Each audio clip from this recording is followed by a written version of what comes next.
Welcome back to the Beat the Odds of Business and Wealth podcast. Trevor, we have some important information for people today. So, all right, well, let's get into it because this is a very important topic because it affects a lot of Canadians and especially young Canadians. So, I'm a father of 3 young children, and they're all kind of in this bracket here. So we have to, of course, look after them and make sure that they're set up financially. Yeah. But let's talk about what you found out. Yeah. So we're going to talk about, the debt levels of young Canadians, and we're going to break down why the government, why it's so bad for them, which but we're probably going to break down what people don't understand is why the government's actually okay with it. It's not that they don't understand it. That's the false misconception is people think they don't understand how bad it is.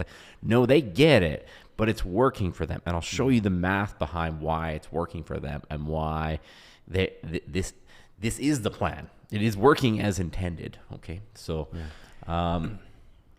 let's break down this Equifax report here. And so this is going to break down delinquency rates, so debt and delinquency rates, excluding mortgages. Okay. And this is where you start to see some really, really concerning numbers. Okay. So you look at overall in Canada that the delinquency rate right now is at 1.6%. Okay. So, if you're, looking at 200 people, 3 people can't pay their credit cards right now. So that's kind of what you're looking at right now in Canada. But it starts to become, and that's accelerating. It's accelerating across the board, okay? But it's not accelerating evenly across demographics. Okay, so that rate is up 14%. Okay, wow. So the number of Canadians who are not paying their non-mortgage debt, they're delinquent on their non-mortgage debt. But look at these brackets. Okay, these brackets the age brackets are reflecting what we can see on the ground, and probably what the viewers have seen too. Okay, that the delinquency rate for those 18 to 25 and those from 26 to 35, and really for the most part from 36 to 45, they're all over the national average. And accelerating at a faster rate than all of the other demographic groups. Okay, so you have 2.2% for 18 to 25, 2.3% for 26 to 35, 1.9% for 36 to 45, all over the average of 1.6%. Okay. And then you get the rate of increase, 18%, 20%, 17% for those 3 age brackets. So they're all accelerating quicker than the average too. Wow. Okay. That's a very concerning fact. Okay. That is a very concerning fact. So when people say that it's hard in Canada, it's okay, hard is a relative term. But is it harder for seniors in Canada than young people? No, statistically, it's just not. It's not harder for seniors than young people at this juncture in history. Well, let's talk about what are some of the ramifications of this. Okay, so they're in debt. This could be their student loans, can be credit cards, can be lines of credit, car loans, all that stuff that they have. What is the fallout of these people getting into debt, being in debt, and not being able to pay that off? I mean, I would say crime. That's probably the most concerning and the most immediate. But you'd see elevated crime rates. So when you see break and enters, robberies, that sort of thing, it's A does lead to B. Unfortunately, it shouldn't, but that's just the reality of the world. Is that does lead to that. It leads to probably depression and health outcomes, and probably almost certainly reduction in childbirth. Yeah, because people don't have kids when they're broke. Yeah, and suicide rates and mental health issues and drug addiction and substance abuse things. Yes, because they don't have. Yes, all under the umbrella of health those do go up, right? And the disturbing part that you pointed out was Canada's okay with that. I'll show you. I'll show the viewers why they're okay with it, because they think that the system is broken. No, the system is actually working as intended. And when I show you the math on it, it's kind of undeniable, right? The the sacrificial lambs, if you were, are the people in these age brackets. Which the opposite should be true. We should be trying to, bolster up our young people and make sure that our young people have a future and have some hope for the future. Yeah. Right. And I pulled this from the StatsCan website. And so this is employment from the age group of 15 to 24 and bouncing off the lows of December 23. Okay. So December 23 is kind of, the COVID money is expiring. The last shopping spree in Christmas of 23 where people had COVID money and increased level of savings. You had an unemployment rate, a youth unemployment rate, 15 to 24 of 19.7%. Okay. Fast forward to today, and now that youth unemployment rate is, pretty much, let's call it 15%. Right. Okay. So we're going from 10% to 15%, a 50% increase in unemployment. And so when you tie that back to those debt numbers, it's like, of course they cannot pay their consumer debt. They don't have a job, right? And I always, take issue with unemployment because unemployment is it's a difficult number. First of all, every number you get from the government is essentially an estimate. They're not counting individual people and asking there isn't a all survey 40 million people of exactly what's happening. That's not how this works. So it's an estimate, right? But unemployment is an estimate of an estimate because you're essentially trying to estimate how many people are actually looking for work, and of those, how many actually have work, right? Yeah. So in reality, these numbers are probably much higher. Probably because because they're estimating how many people are looking for work, but how many people have actually just checked out of the job market because they think it's hopeless, right? Yeah. I would suggest higher, but even if you just take it at face value, it's pretty self-explanatory. It's it's up 50% in that time period, and that's not for everyone altogether. Okay, so unemployment is not at 15%. For the country, unemployment for the country is hovering around 7%. Okay, right. So what's driving the unemployment is youth unemployment. Okay, does it have to do with immigration? Likely, likely, and that's the rub. It's like, why would they do it? And so I want to tie this next part in for people because here's the part where people are like, well, this is so clearly broken. Why would they not fix it? That's the people, I can just hear them. It's just like, they're just confused. They've gone beyond upset and into the point of confusion of, if it's so bad, why do they continue to do it? Okay. And so this isn't my feelings that I'm going to show you. I'm going to show you the national balance sheet accounts from Stats Canada. Okay. And we are going to look at household net worth. Okay. Household net worth from the same period, Q4 2023 until Q2 of 2025, which is the most recent data available. Okay. Sure. Okay. And so you look at household net worth. We've actually increased in that period of time where we've thrown Canada's youth under the bus. We've increased household net worth from 16.3 trillion to 17.9 trillion dollars. Okay. That's a big jump. It's a big jump. And so is the net worth of those, in the 15 to 24 and 24 to 35 bracket going up? No, not a chance. It's not going up. But is the net worth of the older age brackets going up? 100% it's going up, right? And particularly those who are already wealthy. They're already wealthy, okay?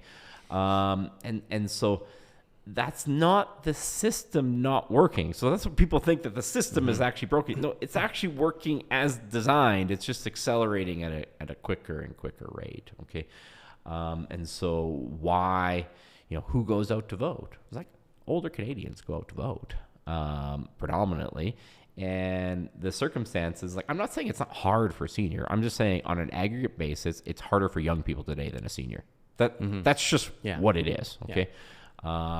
And mathematically, that's true. They can't pay their debts. They can't get a job. They have a far lower percentage of net worth, and I hear people that they're totally disconnected, where they'll just be saying, I was like, well, the pull yourself up by the bootstraps type of crowd, right? You had the, where they... How do you do that when there's no boots? Yeah, there's no boots. It's like, just look at the value of a house and compare it to median income, okay? Where the people who could have bought a house with 6 years of median income are telling people who need to have 16 years of median income to pull themselves up by the bootstraps. Mm-hmm. Yeah. Right. They're trying to tell people, it's like, well, back in my day, the interest rates were 3 times higher, but they forget to mention that the debt rate is 3 times bigger today. Right. Your house brand new costs $50,000. That's right. As a percentage of your income, even with the accelerated interest rate, it was mathematically not as difficult. Like that. It's just a full stop. Like, it's just a failure to understand all of the variables in that. When you compare the value of the house to their income rate to the interest rate, and if you compare all 3 of those variables, it is harder today than it was 20 years ago, 30 years ago, 40 years ago. That's right. And increasing in pace largely. So, wages today in Canada, they're flat. They've been flat for a whole year. I mean, like, completely flatlined at a median. Well, we've seen it lots of times on your Instagram feed. You $30 an hour. You put the chart out every month. $30 an hour, like completely flatlined. And what would that? What's that number? The median income if you take government employees out of it, right? Right. And then compare it to what it would actually cost to buy somewhat of semblance of acceptable housing. Yeah, well, you make a good point. Like, there's I believe it's a third of the workforce works for the government. Yeah, like a third, and they get paid generally higher than your private sector job, and increasing. That's right. Increasing, right? So, you start to look at these, like the household net worth, like, man, you start to see some of these numbers, and man, is it like really telling in Canada. It's like you start to look at how much real estate is the net worth of the country, right? It's kind of obscured. You have to kind of look through here where they have dwellings on one side, and so dwellings on one side that are, let's call it $4 trillion of dwellings. Okay. $4 trillion of dwellings. But really, they put it under, land here. When you keep going down, you'll find that land underlying the dwellings is another 4 trillion, right? Yeah. So 8 trillion. Proportionally speaking, it's really interesting when you start to see it's machinery and equipment is only 36 billion. That's incredible. And it's like, I've been talking about this for years. It's like the amount of capital expenditures in Canada compared to other countries, and you get these pundits on TV and they're saying like, "Oh, I don't understand the lack of productivity. If we could solve that," it's like, you can't borrow money to buy equipment in this country as a business. Like, you can't. Like, no. It's incredibly hard. They make right? it extremely hard. Like for me, trying to get mortgages for business owners. They make it extremely difficult under high levels of scrutiny. Yes. When for the same people, same business owners who have employees, their employees can get qualified for a mortgage. Same business, yeah. Yeah, it's insane, right? No problem, yeah. And, they're talking about making it harder, right? They're talking about making it harder. It's like, well, we should use the CRA. It's like, wait a minute here. Do you know what's going to happen even more to those business owners if you start putting these rudimentary, crude debt tests? Yeah. It's like... basically, it'll look like they're not making any income and they'll never qualify for a house. Like, it's crazy because, let's say, for example, that a business owner gets a T4 of $3,500 a year, right? And then the rest is all dividends, which they don't use for qualifying. Yeah. So you'd never qualify. Ever. I mean, we had that one. I sent you that tweet. Wow, prominent mortgage broker in Canada. We won't name him today. Maybe we'll name him. But I'm pretty sure you guys watching on YouTube have probably heard it, right? He's railing on some small business guy because he helped an HVAC guy increase the ticket price from $300 per call to $1,200 per call, right? And he's like, he shows him, oh, you just showed him how to F the customer.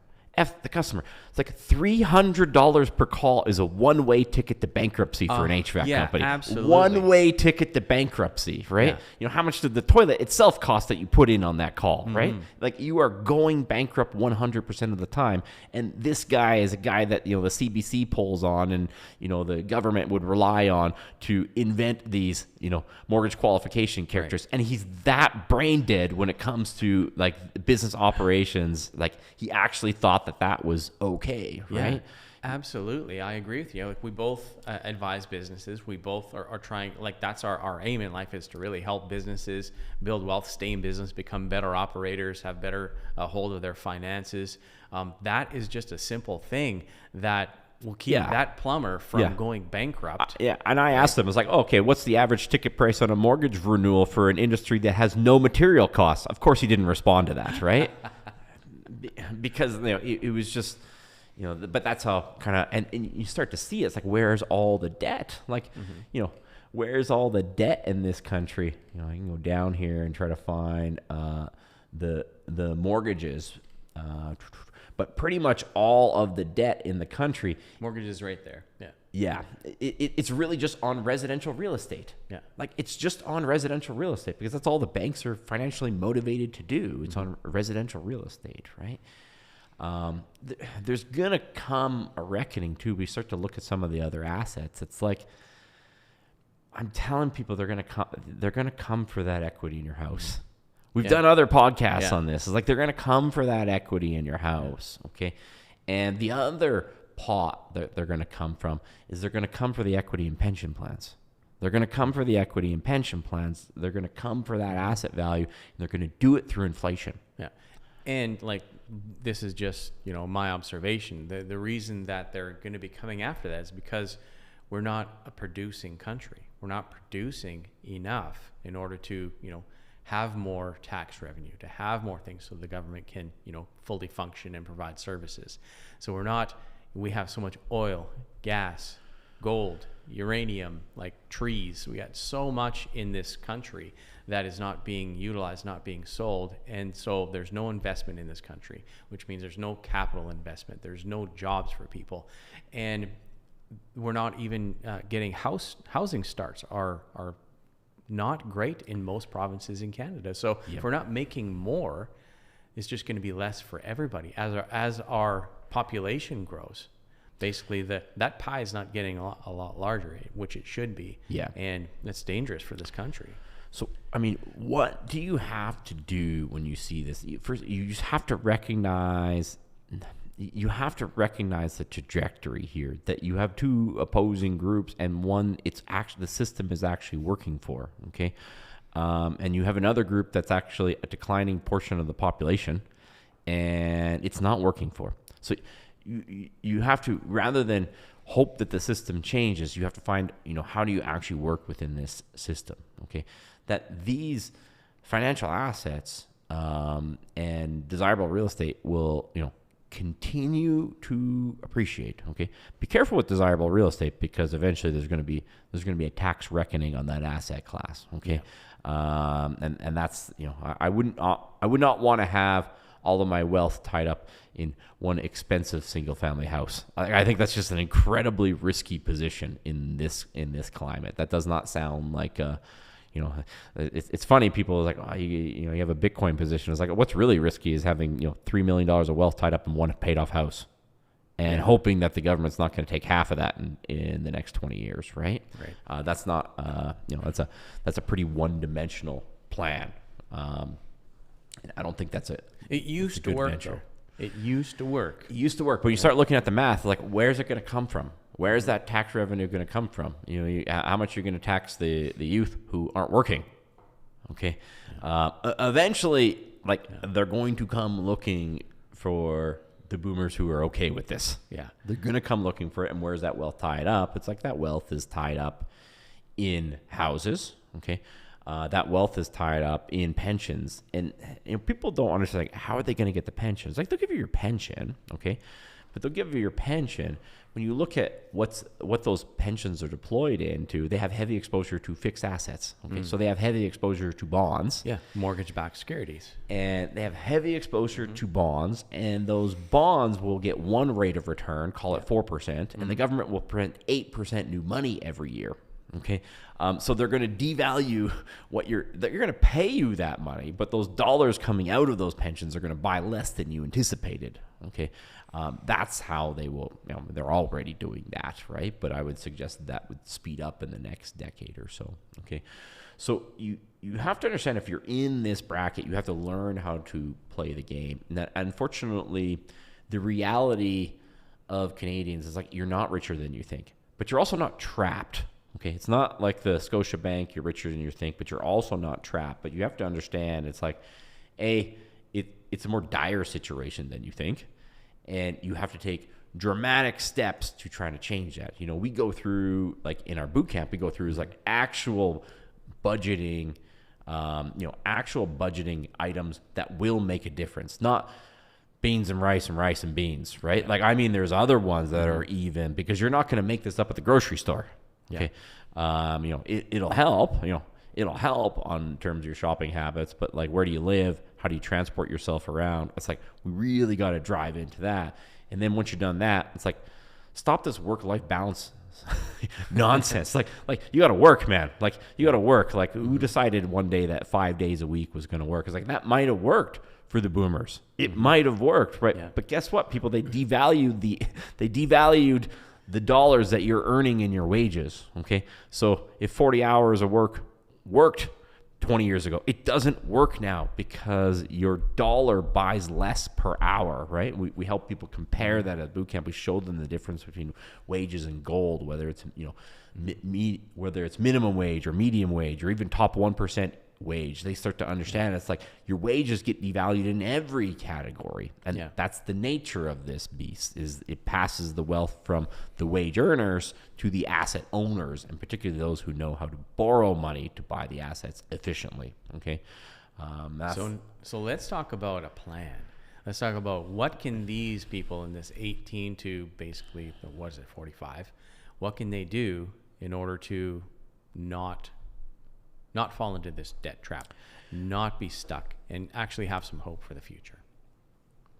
Well, you need to increase your level of knowledge on money and wealth. It is not good enough in 2025 to just say, I'm going to work hard and be good at my craft, because unfortunately, the people who are okay at their craft but really good at money do better than the people who are great at their craft. That's not how it should be, and it probably, glass half full. It's like, I don't think that's where we'll end up in 20 years, but we're going to get worse before that gets better. Okay, I think we're a decade away from this even coming close to government policies that will change this. And I know this because I can see how people conduct themselves financially. If they truly believed in the solutions, they would conduct their own financial households different than they do now. But I know how countercultural some of the things that we recommend actually is. Like we had someone call yesterday, and he's like, well, I think I'm slowing down on my business. Should I double up on my mortgage payments? And I said, I told the guy, of course the team member brought it to me. He's like, I know the answer, but he just wants to make sure I ask you. It's like, no, double up on your investments. Double up on your investments, because we know how to borrow the fake money to buy the real assets, right? We already got you in the right vehicles. Like, you're acquiring the right things. You're doing it in the right tax strategies. Like, don't eviscerate money, taking it out of your corporation and taxes just to pay down a debt where we can, run laps around in terms of, the rate of return that we can earn in other assets, right? Right. So if you are in here, it's like the number one thing that you can do is up level your knowledge, your financial knowledge, okay? You want to get better at your trade or your craft. Yes. Number one, like you need to do that too, but you also need to get better at money and wealth. It's not good enough anymore to say, I don't know anything about that. Learn. Yeah. Learn and hire people that do. I guarantee you Sally down at the RBC, who's trying to sell you some 60-40 bullshit, doesn't understand money and wealth, because she wouldn't buy that. Okay.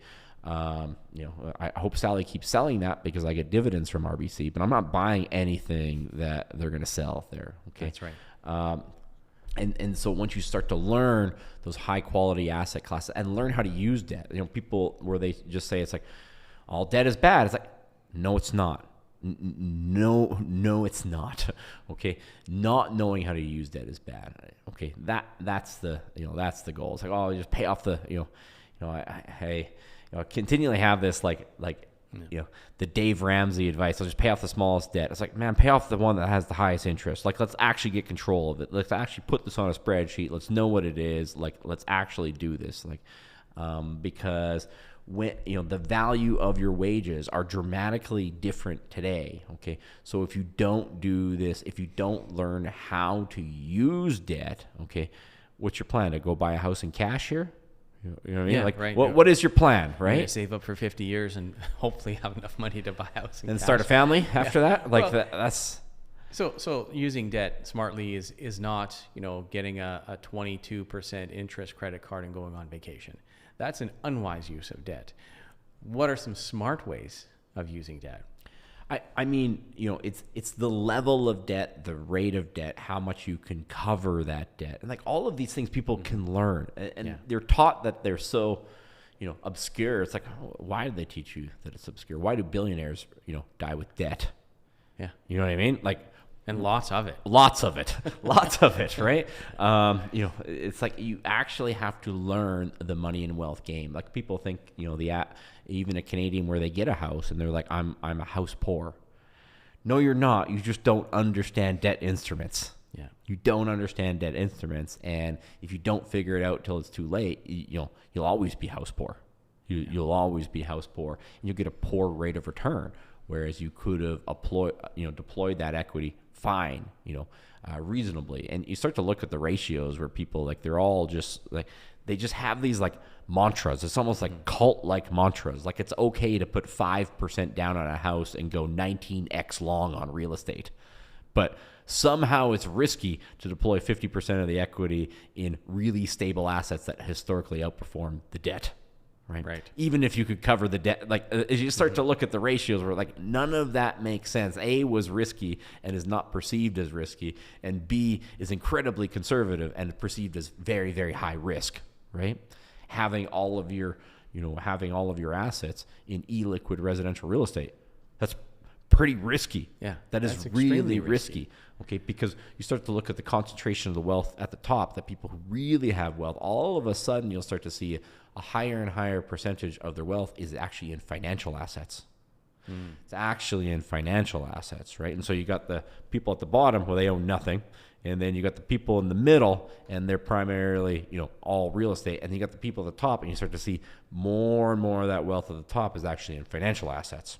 Okay, so if you want to look at, what's likely to be protected, it's like, well, if you know who makes the decisions, who did we elect as a prime minister, but where is his worth in his principal residence?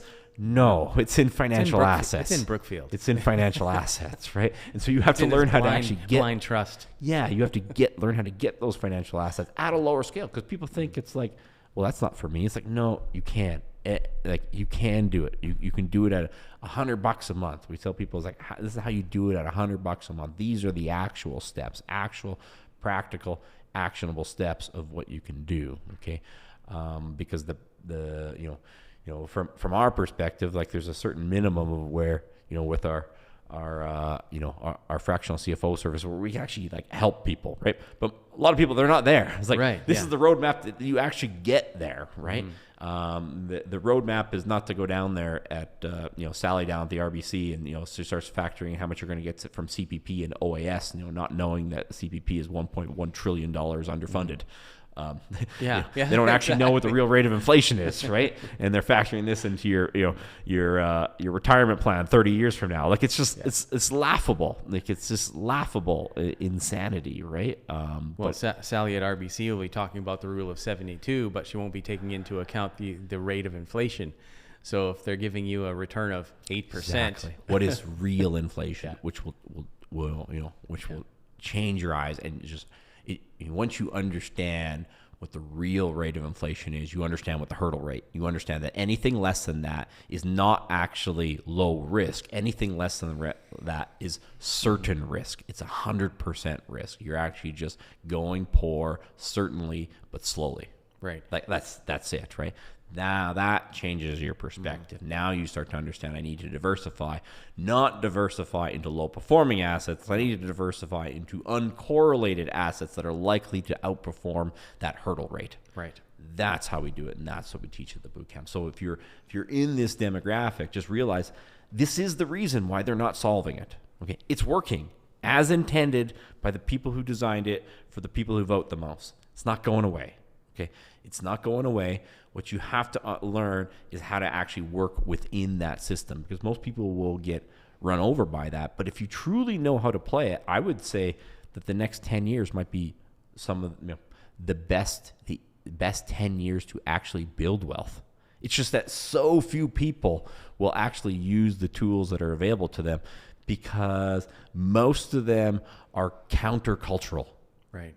But I mean, if you want to be in the top 20%, don't do what the 80% does. If you want to be in the top 1%, don't do what the 99% does. That's it. That's the answer, right? So the minute you start to get a lot of agreement in your financial plan, it's like, unless you're surrounded by a lot of rich people, maybe you should rethink that, right? Maybe you should rethink that, because you're probably headed in the wrong direction. All right. Thanks so much, Josh. Is there anything else for today? Yeah, love to see you, at the next boot camp, November 8th. Just log on to the website, type Business Bootcamp anywhere in Canada. I'm sure it'll show up, and hit the like and subscribe button. So we'll be pointing out more things here, and ways that people can beat the odds at business wealth. Awesome. Thanks.